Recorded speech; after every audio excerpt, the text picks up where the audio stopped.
Kainan na.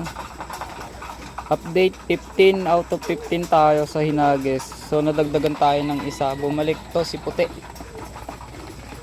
So 16 na sila lahat dito. Ayan.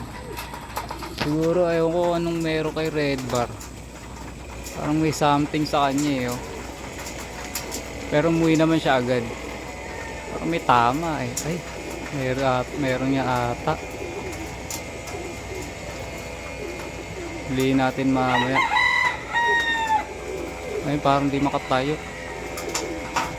So ayun lahat sila. Kumain. Ito yung mga young bird.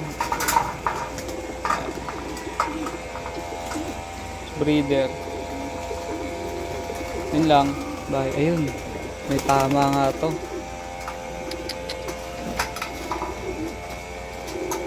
Ayun o. Check natin.